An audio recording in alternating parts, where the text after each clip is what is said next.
Hi, everybody, and welcome to a special edition of the REI Foundation podcast with Jason and Peely. This week, we are in San Diego at a crazy mastermind called Seven Figure Flipping. This is with the House Flipping HQ group and Justin Williams. For more information, go to www.houseflippinghq.com. Without further delay, we're going to surprise you with consecutive interviews with top-notch real estate investors who are with us in this group. So I hope you enjoy this week and have an amazing day. Thank you. Bye now. Welcome to the REI Foundation podcast, where we cover all the steps and strategies to make your real estate dreams a reality. Now your hosts, Jason and Peely. Hi, everybody, and welcome again to the REI Foundation podcast with Jason and Peely. Today, we have the honor of having Dave Beffert and Steven Pesavento. Welcome, guys. Hey there. Thanks. Good morning, guys. It's we'll say take two since our technology failed from take one, but here we go again. And thanks for hanging in there with us. So Steven and Dave, you guys have a great story. We want to touch on it, but we'd love to get a little more background on each of you before we jump into it. Awesome. Okay. I'll start. I was active duty military for 11 years. And during that time, I moved to Southern Georgia. I bought my first house to live in back in 2010.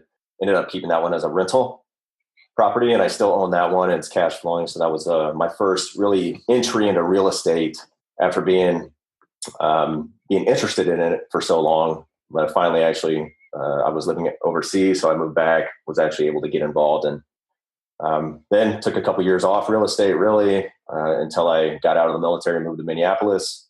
Started working corporate for a couple of years, hated it, and had to get back into something. So found real estate, and that's where my journey has led me to Minneapolis, working with Steven. And I'm sure we'll get into our story of how we met here in a minute.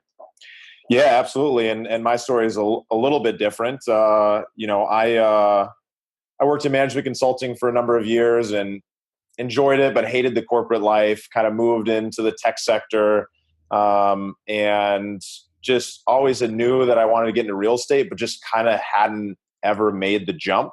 There's so many limiting beliefs, things that were kind of holding me back. And so I had never bought a property before we kind of got into working together.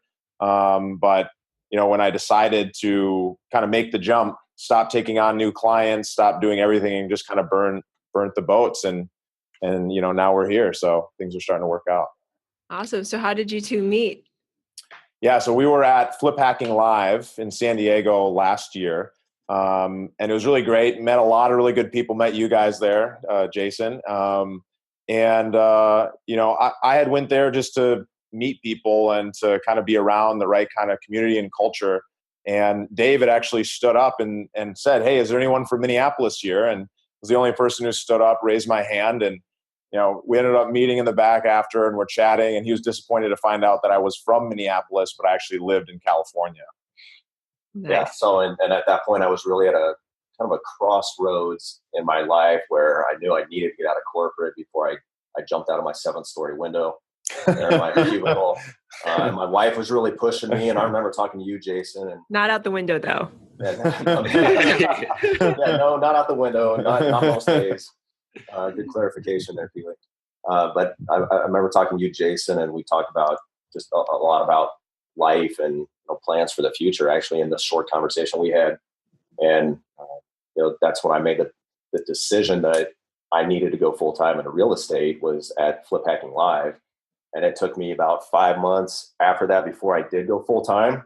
But during that 5 months, Steven and I started working together, finally formed a partnership in February just of this year, closed our first deal in March, and we've been off to the races ever since. So that's great. Here we are. It's amazing what a difference a year made. It surely does. And you both talked specifically about that you always knew you wanted to get into real estate. What is it for each of you that knew that you wanted to get into just real estate overall? And specifically, was there something that stood out to you in the genre? There's just something so interesting about a home, like a place where somebody lives and the design aspect behind it. I mean, from a business perspective, that's what really excites me, is kind of seeing the deal come together and all the different pieces, from the sales, the acquisition, to the final sale of the property. But, I'd grown up, my family owned a framing company growing up. So we, was out there pounding nails and stacking wood and doing all the stuff that I'm really appreciative that we're able to hire general contractors to do. But from, young age, was watching HGTV and just thought like, oh God, I would love to do that. I'd love to renovate a house. I'd love to do, this old house style renovation. But you think to yourself, well, I'm not sure that I can do that. I don't have the money, or I'm not old enough, or I don't have the experience. But luckily, those are things that you can kind of get over. What about you, Dave? Yeah. And it's funny you mentioned HGTV, because my wife and I would always watch that. That was really the only thing we had. When we had cable back in the day, we would watch that, and we're thinking, oh, that would be so cool to do. But now that we're in the business, we're not swinging hammers. Yeah. Like, I'm way more excited about making money and building a business than I am about going in and redesigning a kitchen. That kind of stuff doesn't really excite me. But the thing about real estate that really drew me in was the freedom, which I think everybody can relate to who's in real estate, is your end goal is freedom. I'm sure that holds true for 99% of people. And money is definitely part of that freedom. Without money, you really don't have freedom in life. So the freedom, and then the flexibility of just my life, being there for my kids, knowing that there's not a boss telling me to be at my desk from 8 to 5 every day, but I can have the freedom to go meet my boys for lunch. Like I did last week, I forgot to pack a lunch for one of them. So I took lunch to him at school and got to hang out for 30 minutes with him. Stuff you can't do really with any other job. Yeah. And now, so you said that it took you about 5 months after Flip Hacking to really say, okay, I'm going to jump into this full time. A lot of us have significant others, and I'm lucky enough to have POE involved with me in the business. But was your wife on board? Was this something that she had to think about? Or because lots of times it's you're one convincing yourself, but you're also having to convince the others around you that this is the right step for you. Right. And I think that's where I'm so fortunate, is I have my wife, Megan. We've been married for 14 years, 3 boys, 10, 8, and almost 6. I had a really comfortable job, making really good money in corporate America, working 8 to 5. But she knew I wasn't happy. She could see it. She could feel it when I would come home from work. And she was the one pushing me. Like I just said, she was pushing me towards leaving corporate America and just diving in, taking the risk, as we say, even though I think there's definitely ways to mitigate the risk. You think about what's the worst that could happen. I fail and I go back to work. But having a wife that understood that and understood the need of me, that I had to do something with purpose in my life and I had to reach my full potential. And she's there backing me up 100%. In fact, she went out and got her real estate license. Now she's a full-time agent here in Minneapolis and just killing it. So, and we love it. The time we get to spend together during the day. Don't get me wrong. As you guys are well aware of, it's very stressful. And, there's a lot of sacrifice. Yeah. A lot of sacrifices. Video always tells the tale. Yeah. But it's going to be worth it. It is worth it already, and it's going to be worth it down the road. I know for sure. Nice. How about you, Stephen? What were some limiting beliefs or people that pushed you into the position that you're in now?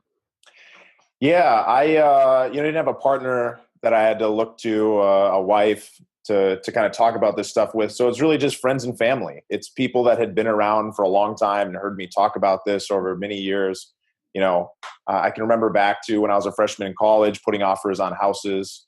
And then after graduation, and obviously the market was falling apart back then in 2007 and 2012. And so it was a little bit different, but, just pretty much getting over the fact that there's a limit on how much money you have to have, and realizing that there is abundant different investment opportunities, investors who are looking to, fund deals and looking for people like us to kind of put these things together. And that with the right partnership and mentorship, you can learn to kind of be an expert so that people look to you.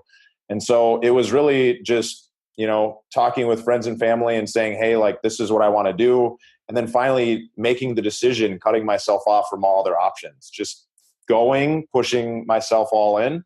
And, I had done that a few months before Flip Hacking Live. Mm-hmm. I was working really hard to try to make things happen in the Southern California market, which it's 100% possible to do it. There's a ton of people who are flipping and wholesaling and investing there, but it's definitely a harder nut to crack, being that the price of property is much more expensive and there's a lot of competition.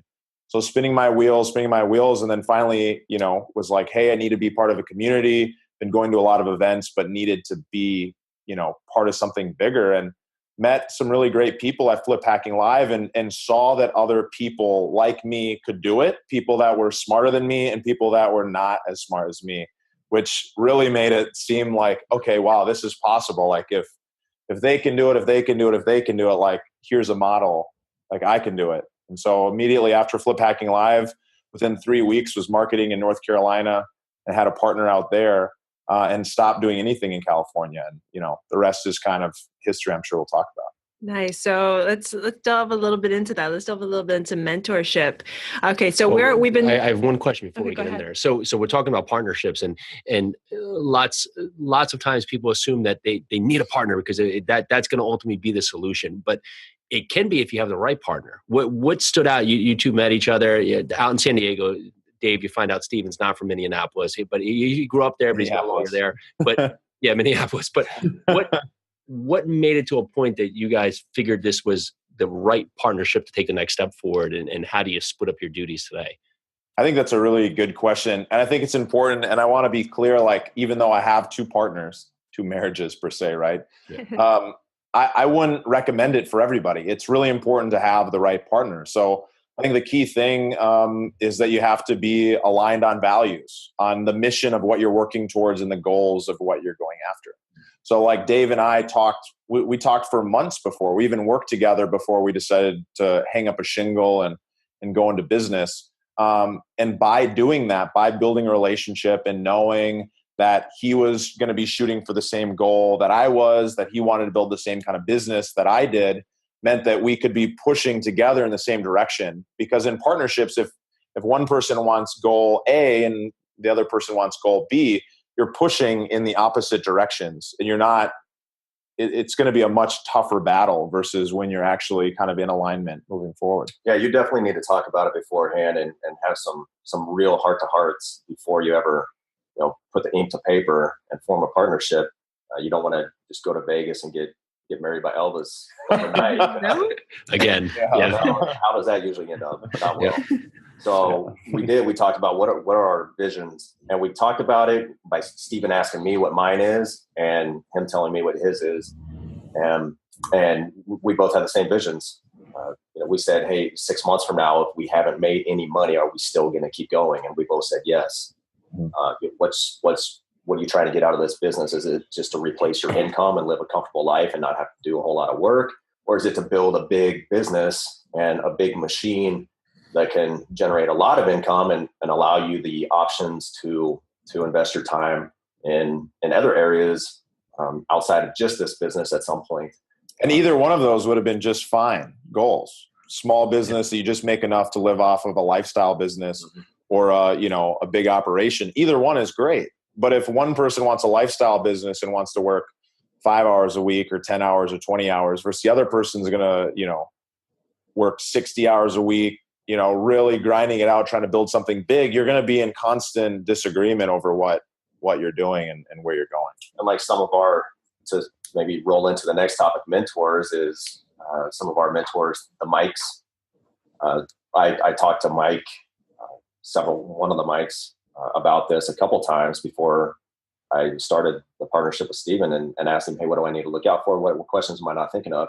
And really it comes down to, besides what we already talked about, is 1 + 1 can't equal 2, or else it makes no sense, right? So 1 + 1 has to equal 5 or 10 or 20. So we could both do this on our own, and we could get to where we're going. It would just take a lot longer, I truly believe, to get there than it will with the two of us working together.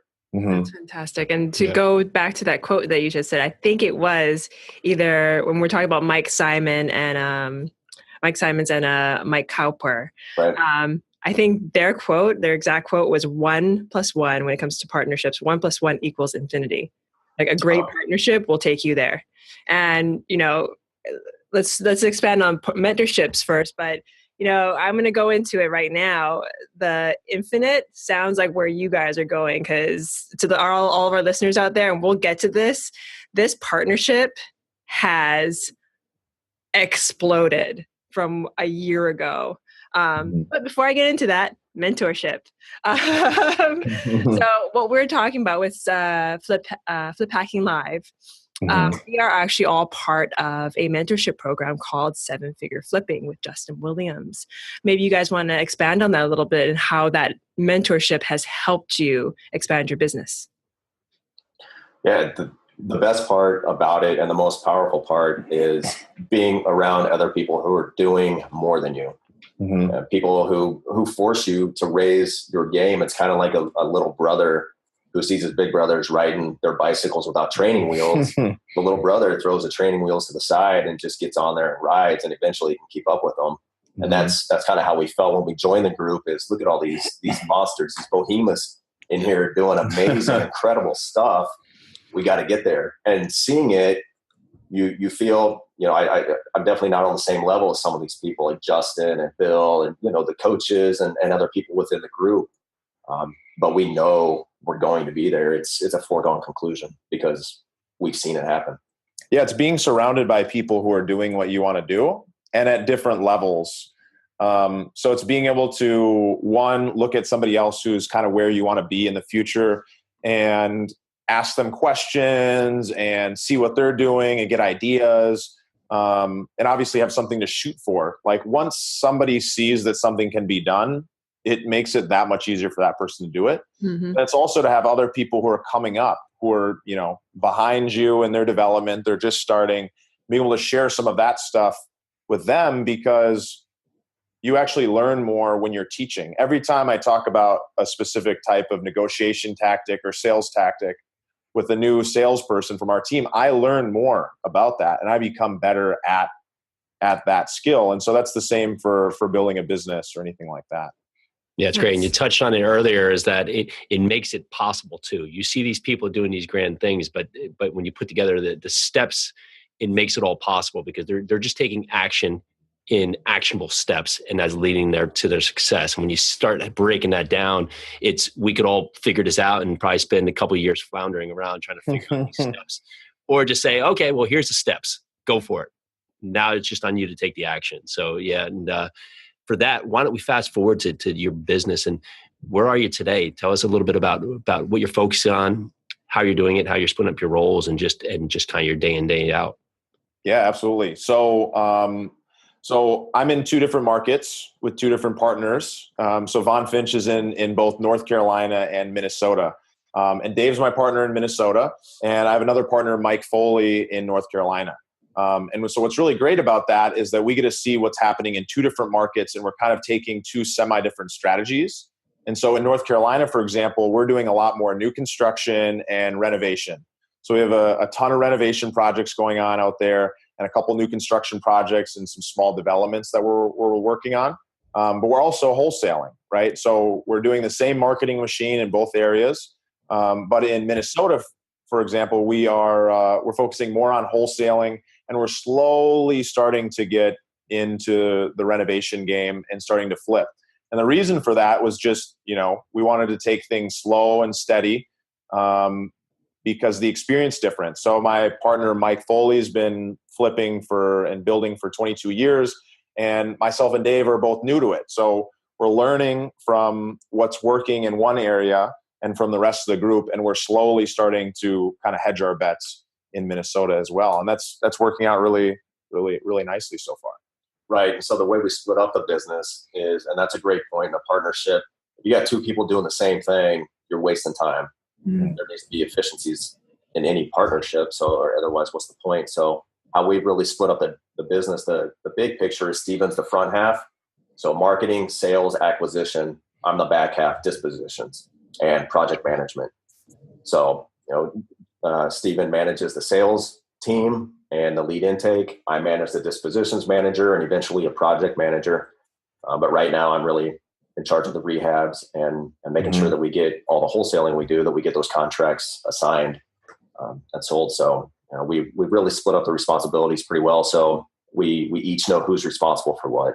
Mm-hmm. Mm-hmm. How many people are part of your team in Minnesota right now?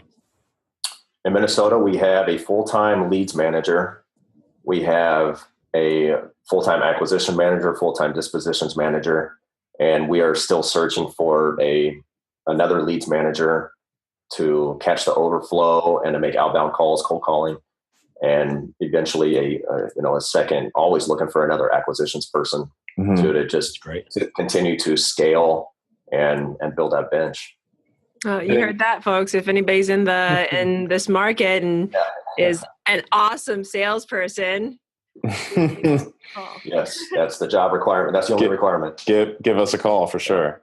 So maybe break it down for some of the listeners. What is something you're focusing on with your mailings? What kind of homeowners are you going after, and what's kind of your target there? I mean, our target generally is that we're looking for people who have equity. We're looking for people who live in older homes, probably folks that are a little bit older as well. Because what really we're looking for is homes that have an opportunity for us to do, some value add to it, to renovate it and have a real justification. It's a hot market everywhere in the country, but it's really hot here in Minnesota. And so, when we're going into those acquisition meetings, we don't want to be looking at the 2015 house that somebody's trying to sell for full market value. We want the opportunity to be able to buy something, come in and make some changes, some paint, some carpet, and the full renovation if needed. Yeah, in this market, it is a hot market. I think there's really two segments to it. You got the baby boomers who are all looking to either downsize, move in with their kids, or move to sometimes an assisted living facility or something along those lines. And then you have the millennials who are really buying. I read something yesterday saying millennials are the largest home buying generation right now. So they're buying more homes than any other generation. And they're just coming into it now because they were lagging where they should have been at. Yeah, so there's a lot of areas around Minneapolis, St. Paul that are turning over. So you see these areas that maybe were really nice 30 years ago, then they're pretty bad areas right now, but they're slowly turning over and bringing in a younger generation who are buying those homes, keeping them up, and bringing in that millennial vibe, whatever that is.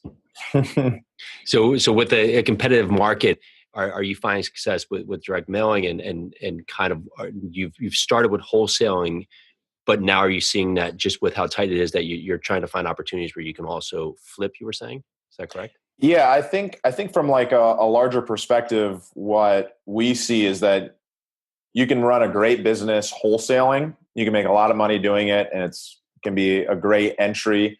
But to be honest, to be able to maximize every lead that we get in, it makes sense to do the work ourselves and to take that little extra risk for the extra reward. And so that's one of the biggest reasons is so that we can maximize our profit. If we have 2 or 5 or 10 contracts a month, a number of those we should be taking down ourselves so that we can really kind of maximize what we walk away with at the end of the year. That's awesome. So looking at your business right now, how could it be better and what are you constantly working on to improve? I'd say building the bench is always something we're working on. I think a lot of people in this business might have the same experiences with maybe a higher than average turnover rate amongst employees. And that could be for one reason or another. Some people think they might enjoy it, but then they realize it's really not for them. Mm-hmm. So always building that bench and always be looking, talking to everybody that you meet and maybe analyzing, is this somebody that I could bring on my team at some point? So it's always in the back of your mind, is this somebody that could join our team as we scale and get bigger? So I think, the biggest part is I think that's a huge piece. I also think another piece, which is really interesting and it's important to underline, is that as you're starting, right? We started 1 year ago. We had never done really real estate in the past. I'd never owned a single house, never signed on a deed or anything. So in the last year, as we've grown and, done as many deals as we have, we're moving from, hey, I'm going to be the one who's running comps and doing this, and I'm going to be involved in each little individual piece, and being able to step back and manage. I think a big part of growing a business is managing people. So what I do most of my day is spent doing one-on-ones, checking in with the team, understanding if their numbers are right, trying to coach them on that in some kind of way, shape, or form that'll get them where we need them to be, and making sure that they're enjoying what they're doing, right? Because the people is the most important part of this business. We have a product that sells. We have a process that works, which we've learned from everybody in seven-figure flipping. But now it's transitioning, our job as owners is to, managing and coaching and getting people excited about what we're working towards and making them be able to see the vision and want to stick through for the long term with what we're doing. And that's something that one of, our mentor, all of our mentor, Justin Williams, I remember him saying that. I don't know when, it was a long time ago before it really ever sunk in. And I really ever took it as truth, is that he said, once you're building your business, eventually your job becomes hiring, training, and managing. That's what you do. Your job is not to go knock on doors or go swing a hammer or manage a contractor. It's to hire, train, and manage your employees. That's great. Mm-hmm. Nice. So I'd love to touch, because we're going a year back from not owning a house really, or just very starting the process to today. What is the average deals you're doing a month right now, just for really listeners to get the context of how much growth you've been able to put together with having the right steps in place? We're at about 5 to 10 properties going under contract per month per market. So, on average, it's like, amazing. It's pretty darn good. Nice. Yeah, congratulations. Boom. Yeah. Awesome. That's incredible, guys. Yeah. So everybody listening out there, they were at 0 deals a year ago, found the right steps, put together the right processes, found the right roles for themselves, and also now put team members in place, and just look at the progress they've made in a year. Congratulations. Congratulations, guys. Thanks. Thank you. So with all that growth, there's always setbacks along the way. Can you point out maybe a setback that's occurred that can help our listeners grow, and what you took from that? Yeah, absolutely. I'll let Dave start, and then I have one to finish up on. Should we talk about I'd say probably the first setback we really experienced was we were both at a mastermind meeting in Detroit. Oh, that's a setback. we were there. It was the middle of the week. We're at this meeting all week, and I get an email from our salesperson, who was the first person I hired, like back before we even started working together. I hired her in January. We started in February together, and we get this email, and she says, "Hey, sorry, something's going on in my life. I got to do this, and I got to quit. Sorry." And I just looked at Steve, and I was like, "You got to read this email." She's got 2 appointments the next day. Yeah, so we're in Detroit, Michigan. Oh no. Yeah, there's always going to be stuff like that. So I think, did you come back to Minnesota right after that? I did. And we just got on the hiring train and just started putting the ads out there and interviewing people and hiring people. And it took a while, because you don't want to just hire the first person off the street. So we were both going on appointments and doing that. And then it's hiring somebody and training them up and spinning them up until they're ready to be off on their own. So that was the first wake up. Like, whoa. That's a big concern as a virtual business owner. When you live in California and your job is to hire and manage the sales team, and your salesperson leaves, all of a sudden it's like, okay, this is a big emergency. We got to get this person hired. And it was a learning experience for both of us, because I was managing this team member, but I didn't have any real face-to-face time with her. I didn't have an opportunity to interview. And so what we learned from that one is, everybody who's going to be involved with that person day to day needs to be a part of that hiring process and really kind of spend more time. And so we've learned a ton about managing folks since then. So we're in a much better place from a hiring and managing perspective, but that was a big one to get over. Yeah. Wow. I think one big thing that has been a learning experience, is an example from North Carolina. Actually, we have a ton of properties that we're renovating, and even with the experience and years of doing renovation, you still make mistakes. You try to build in a big enough margin so you can get out ahead. But we have a property that we're probably gonna we're not going to make as much money as we were hoping to. It's going to be, we're going to come out ahead. It's still going to be a win. But for the number of hours put into it, it's a real bummer. But the thing that makes us feel good about it, and here's the key to kind of our whole operation, is the casino effect of bets. If we have 15 bets out there and one of them goes bad, I'm not up at night worrying that I'm going to go bankrupt. But if I only had that one project, if that one project was everything that I was planning on living off of for the next 6 or 12 months, like, I'd be freaking out right now because, like, it's not what we were hoping it to be. But, that's a failure, a challenge, but at the same time, it's a good learning. It's a good reminder of why we do things on scale. Yeah. So where do you see your business growing now? Well, maybe 2 years out, 5 years out, where's the direction you're heading? Good question. I'd say we're still going to be wholesaling and flipping. Those are really two different businesses, right? They are very wholesaling different. and flipping, because some people, I think you guys Pila, you were talking about just getting over that wholesaling. The wholesale mind shift. Yeah. So they're two different businesses, but we both have a desire to get into multi-unit, some apartments, do apartment syndications like you guys. So we're going to be pestering you a lot, I think, over the next. Pester away. Yeah, and maybe even be a part of yours at some point. So reach out to us. I think there's a lot of growth left in our own market here. Oh, yeah. And so I think that we're going to continue to grow in that market and continue to make both of our markets kind of, dominate per se. That's awesome. Nice. But I think we're really working towards is getting to a point where we have the machine running smoothly. We are constantly switching out parts. We're repairing that machine as it's going. And we want to kind of get everything shored up. So we've done all the maintenance. We know that the team members are in the right place. We have redundancy. So we have more than one acquisition manager, more than one person in each role, so that we have backups for if anything ever should happen. So it's not the end of the world and everything will keep running.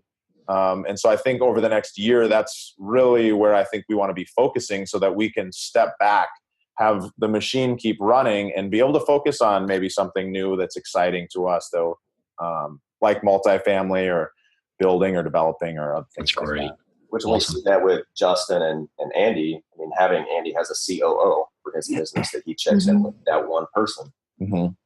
And then that allows him the time freedom to go into other business ventures, doing the coaching. Thank God he built his business like he did, or else we wouldn't be benefiting from it, right? Yeah, That's true.